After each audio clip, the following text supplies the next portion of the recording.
Hello and welcome to a new edition of National Church Residence's Way at Work, where we've got several topics to talk about today, and several of them really warm my heart, and I'd like to start out with one right now.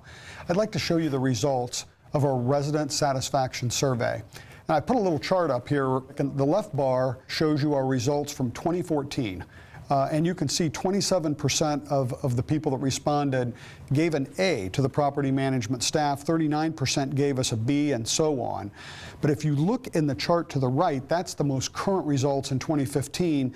The A actually went from 27 to 48%, and the A and B total went from 66% to 78%.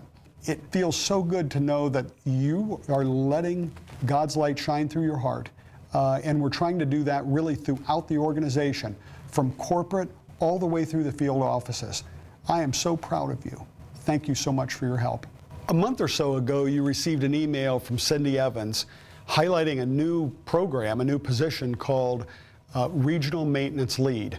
And I thought that we would take a few minutes during this video to provide a few more details about that particular position. And we've invited Pam Monroe, Vice President of Property Management, to join us. Welcome. Thank you, Steve. It's a pleasure to be here. So we've got maintenance folks across the country, and they're all doing a great job.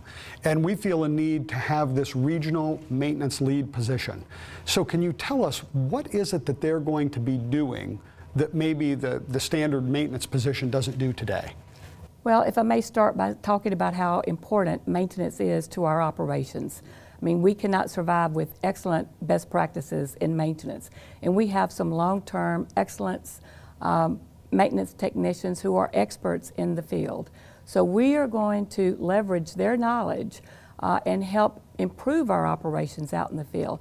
They'll be there to mentor new technicians. They'll be there to provide guidance in preparing for REACT. They'll actually conduct a pre-REACT inspection. They'll be there with them on the day of REACT. We'll be able to elevate our scores. We'll be able to they'll be able to share their knowledge with the technicians, and they'll even be able to help managers, property managers, hire new technicians. So today we do pre-reacts with like U.S. Housing. Ultimately, do you see that going away for the most part? Absolutely. So these people will be doing that as well. Boy, that's exciting. And with all of that responsibility that you're talking about, it certainly sounds like a lot. How many of these folks are we going to have? Well, we have 4 in place now, with 2 on the way that have just been approved and agreed to serve. We hope to have 15 within the next 6 to 9 months. Boy, that's exciting. It is. We had so much planning, I know, that went into this to try and think it through, the roles and responsibilities and how people will get paid and the whole 9 yards. How did that happen? If you remember, we asked Joyce Stowers, one of our valued regional property leaders, to step up and take the lead on this, and she's done a dynamite job. She enlisted the assistance of Mike Piazza, who has a similar role already, and we identified our first 4 regional maintenance leads, and they joined in with her, and this all came from the ground up. They started this program. They've given us guidance as we built it. They've taken the ball and run with it. Boy, that's exciting. It's exactly the way that we want a new thing like this to occur. We talk about it, and then we really just try and get the properties involved and really think it through from the ground up. And man, am I appreciative of the team we've got. Me too. Thank you so much for your time. Thank you, Steve. Well, right now, I'm thinking of a percentage between 1 and 100. Darn it, you read my mind, 83%. And why is that important? It's because 83% of our properties have now gone non-smoking. Can you believe it? We are up to 83%. In fact, that's 221 out of our 266 owned properties. We only have 45 left. So I'm really looking forward to try and get those 45 done as well as time goes on here. Some of you are in the grandfather period. Some of you are coming off the grandfather period. Don't forget to send notices to your residents to tell them that we're coming off the grandfather period and we're going to be going officially non-smoking. If you would, send those notices to Matt McGuire. You'll probably be getting an email from him real soon. I do want to talk real quick about a property visit I made last week. I made it down at Telfair Arms. We had a property manager there. Her name is Esty Porter. And let me just tell you a minute about Esty Porter. She actually is a property manager up in North Carolina. She drives 4.5 hours right now to support Telfair Arms in Savannah, Georgia, while we look for another property manager. I mean, what a sacrifice and what a heart Esty had. She talked about non-smoking at her properties up in North Carolina, and as it turns out, Esty was a smoker. And when we went non-smoking, she decided that she could be a better example for her residents and she could help herself if she quit smoking, and that's exactly what she's done. And she's gone months now without smoking a cigarette. Congratulations, Esty. Everybody, let's get those 45. Many of you have heard the term Home for Life. And even though it's catching on and it's growing, I thought that we could take a few minutes to literally talk a little bit about the details of the program and make it a little bit more real. And to do that, we've invited Terry Olton, Senior Vice President of Home and Community Services. Thought maybe you could answer a few questions for us. Absolutely. Fantastic. So when you think about Home for Life, what is it that we're trying to accomplish? What's the end game? The end game is keeping seniors at home where they want to be. And we know that within our organization that's become a big part of our mission, providing services and supports to keep seniors at home and removing the barriers that cause them to go to the hospital or go to a nursing home unnecessarily. Gotcha. And so when we execute Home for Life, I mean, how is this executed? What comes to mind? Well, and I think that's a really good question. And so in response to that, we put together an infographic we've been sharing with lots of folks that really drill it down into 4 components. And the 4 components of Home for Life first start as a position. The service coordinator, which we've done for 25 years, we're pretty good at. We've enhanced that role, and we've enhanced the service coordinator role to be more proactive and really reach out and go and talk to the residents even before they think a need is needed. The second piece is Care Guide, which is a tool we've created. That tool helps the service coordinator assess the needs of the residents, assess their healthcare needs to get them assigned to really good services in their community. The third part is the preferred provider, which is a healthcare entity in the community that wants to work really closely with our property managers and our service coordinators and our residents and actually bring healthcare services to our communities and serve residents in their homes.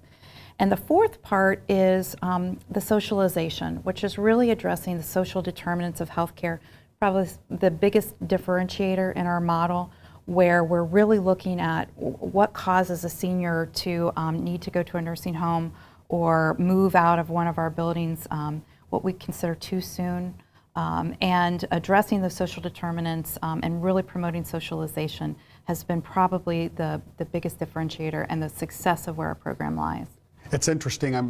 I am very interested myself in the socialization portion, and I'm going to talk a little bit about that in just a little bit. Where are we at with rolling this whole thing out? Right. So actually started about 2 years ago with the Home for Life model, packaging it and really bringing it back to the communities. And so today we have 44 properties across the country that actually have the Home for Life model in place. Everywhere from Missouri to Texas, and those are really running well. In the state of Ohio, of course, National Church Residence has its own home and community services that we provide, so we're doing that in about 50 of those communities. So rolling it out not only within our own communities, but also within the community at large. So working with a local hospital here that's also identified Home for Life as a model where people who don't live in our buildings, we're actually providing it to people who are discharged from a hospital. So the opportunities to take the model and grow it are pretty immense. Our property staff, they've got such a big heart. And boy, they are grabbing a hold of this Home for Life, and it just seems like they are almost pushing it harder than we are in some ways to try and bring it to their properties. And I'm just so happy about that.